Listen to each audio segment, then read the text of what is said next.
Hi guys, here's lesson 12 on decomposition reactions. This is essentially the opposite of the last lesson on formation reactions. This is where we take a compound that's multiple elements put together and we break it apart or decompose it into its elements. So instead of being element plus element makes compound, its compound breaks up into element plus element. This is pretty hard to do in the lab. It takes lots of special equipment. So when I do the lab video, you might not see an example of this one. So same process as last time. From the words, we write the chemical formulas and then we balance the equation. Solid aluminum chloride breaks up to aluminum and chlorine. Aluminum chloride. This is an ionic compound, so you need to know how to write it properly by balancing the charges. The charge for aluminum, look it up in your data booklet, pause the video, is +3. The charge for chlorine is -1. Here I'm writing them above the elements. How do we write an ionic compound? We write the chemical formulas, aluminum and chlorine, and we cross the charges. There's a secret 1 behind aluminum and a 3 behind chlorine. It's nice we don't have to check the solubility table because they told us this is solid. These break up, so this is where your equal sign goes, into aluminum plus chlorine. Now aluminum is not in the polyatomic element box, so it's just Al. The box on the periodic table is white, so it's a solid. Chlorine is in that box. It always comes with a buddy, so it's Cl2, and the box is gray, so that means it's a gas. Now balancing, you look for the biggest number first. I see that we have 3 chlorines on the reactant side, 2 chlorines on the product side. The number that balances 3 and 2 is the lowest common multiple, or 6. How do I make 6 chlorine on the reactant side? Well, I already have 3, so if I double it, that makes 6. Same idea over here. I need 6 chlorine. I already have 2, so if I triple it, 3 times 2 is 6. Let's go back to this side here, because when I put the 2 in front, it also made 2 aluminums. It made the aluminums double as well as the chlorines. So I need to make on this side 2 aluminums as well. Putting a 2 in front, because there's a secret 1, will do that. This question is now balanced. Number 2, solid potassium iodide to potassium and iodine.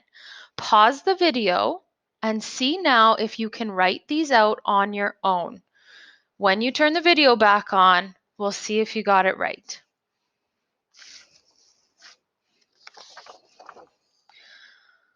So here's the solution to writing these out. Potassium has a charge of +1. Iodine has a charge of -1. So when you write these out, potassium iodide looks like this. They told us it's solid. This breaks up into potassium, solid, plus iodine, which always comes as I2, and it's a solid as well. Try pausing the video now and seeing if you can balance this on your own. 2 iodines, 2 iodines, 2 potassium, 2 potassium. Secret 1 if you prefer. This is now balanced. Let's do the same process for the next one. Try and do it on your own, and then come back and I'll walk you through it. Nickel 2 is going to have a charge of 2+, and chloride has a charge of -1. When I write nickel chloride, I need to cross the charges, so it's going to look like NiCl2. They've told us solid. Nickel is a solid. It also does not appear in the polyatomic element box, so it doesn't come with a buddy. And chlorine gas does appear in that box, so it's Cl2. Common misconception is students think nickel 2 would have a 2 behind it, but that's not true. It only has a 2 behind it if you see it in that tiny box on the periodic table. Now I'm going to balance. Biggest numbers I see are the 2's. 2 chlorine on the reactant side, 2 chlorine on the product side. Those are balanced. I see 1 nickel here and 1 nickel here. This was a nice, easy question that's already balanced. Try the next one. Iron 3 dihydrogen phosphate. Iron 3 is a charge of 3+. Dihydrogen phosphate is this big, long, fancy name for a polyatomic ion. In this box of polyatomic ions, dihydrogen, what were we working with? Dihydrogen phosphate is in the 4th column, H2PO4 with a minus charge. Remember, your charges are up high, kind of like an exponent, and the 4 just belongs to the oxygen. It's part of the chemical formula. So H2PO4 with a charge of -1. That whole thing. So we have to cross the 3 behind that whole polyatomic ion. That means that whatever it is, we have to put it in brackets and put the 3 behind it. It's going to look like this. Iron with the secret 1 behind it. Dihydrogen phosphate, H2PO4, has to be in brackets, and then you cross the 3 behind it. Now, this one, dihydrogen phosphate, is not on the solubility table, so I'll default to saying it's a solid. Now, this is going to decompose into its elements, so you have to be able to look at this and pick out all of the elements. The elements start with capital letters, remember. The first element I see is iron. Then I see hydrogen. Then I see phosphorus, which comes in a group of 4. And then I see oxygen. So every capital letter there told me there was an element.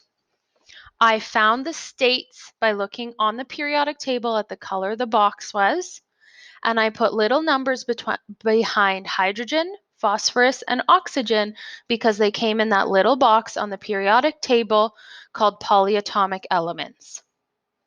Once you have it written out properly, there's a bit to kind of work through on this reactant side. So we have these brackets and we have a 3 behind. Just like math, that means that the 3 multiplies in to every element. So 3 times 4, we actually have 12 oxygens. Phosphorus is 1 times 3, so there's 3 phosphorus. 2 times 3 makes 6 hydrogen. See how the bracket ends and the 3 only applies to the bracket. It does not apply to the iron. There's a secret 1 behind the iron, so that means we only have 1 of those. Let's go to the product side now, and let's try and make each of these match if we can. We could make 12 oxygens by putting a 6 in front of oxygen. Can we make the phosphorus match? We have 4 phosphorus on this side and 3 phosphorus on the other side. We've run into a roadblock here. There's no number that I can put in front to make 3 phosphorus here. It's kind of a lie, but that's more for Chem 20.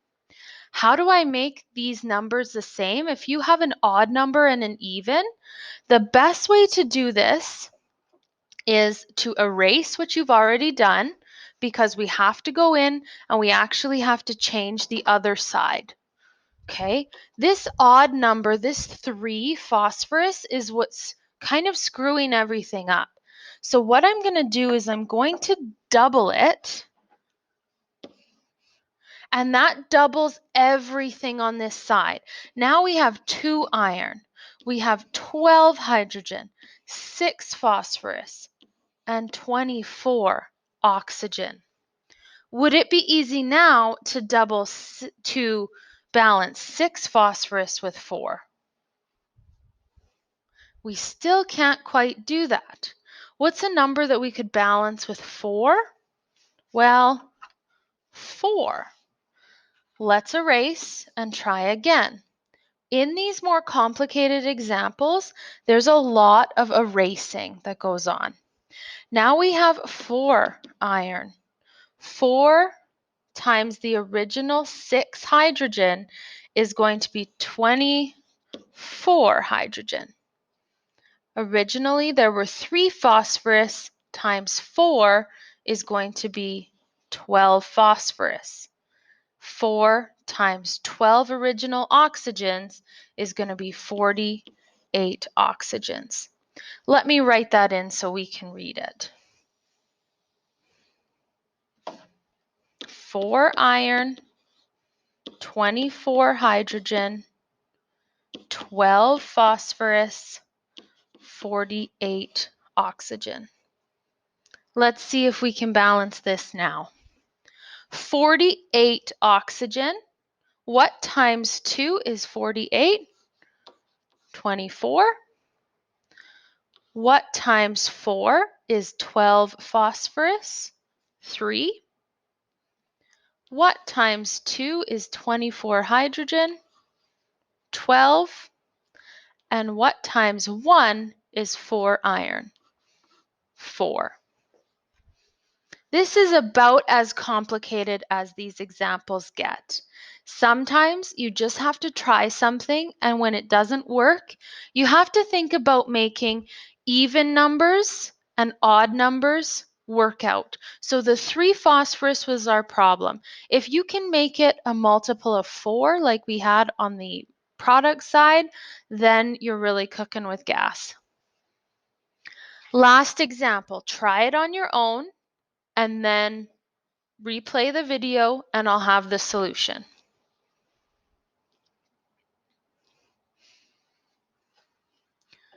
Tungsten borate decomposes into its elements.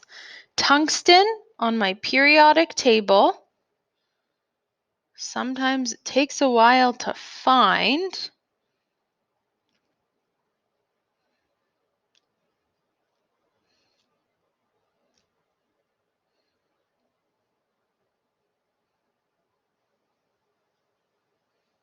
Oh man, I really can't find tungsten on here.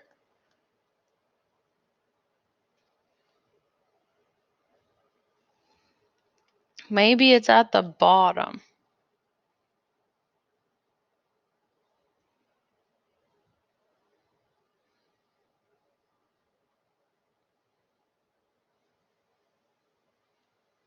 Oh, there it is. Atomic number 74. Ooh, it's a W. That's why it's so hard to find. Tungsten has a charge of 6 plus. Borate in the polyatomic element box at the top of the periodic table has a charge of 3 minus. 6 and 3 can simplify. They're going to both divide by 3 and simplify to 2 and 1. Those are the charges that I'm going to cross. So here's tungsten, and here's borate. And I'm going to cross the charge of 2 behind borate, and the secret 1 is behind tungsten. Tungsten borate on the solubility table does not appear. I don't see BO3 or W anywhere, so we default to solid. This is going to decompose into its elements. The elements are basically where the capital letters are. So tungsten, which has a white box, so that means solid. Capital B is standing for boron, also solid. And oxygen, we work with that one all the time. That's O2 gas. Remember to put the 2 behind it because it shows up in the box of polyatomic elements, that small box right above nickel and copper that shows you the ones that always come with a buddy. Now we're going to try balancing this, but we have something kind of funky going on here. We have a bracket with a 2 outside. That means 2 multiplies by 3 to give you 6 oxygen, and 2 multiplies by secret 1 to give you 2 boron. It does not multiply by the tungsten because tungsten is not in the brackets. Let's see if we can balance this. Can we make 6 oxygens? Well, we already have 2. If we triple it, 3 times 2 makes 6 oxygen. We have 2 boron on the left side, so I need 2 boron on the right. We have 1 tungsten on the left and 1 tungsten on the right. This is now a completely balanced decomposition reaction. Do the questions on the worksheet, check your answers, and make sure you email me if you need any help.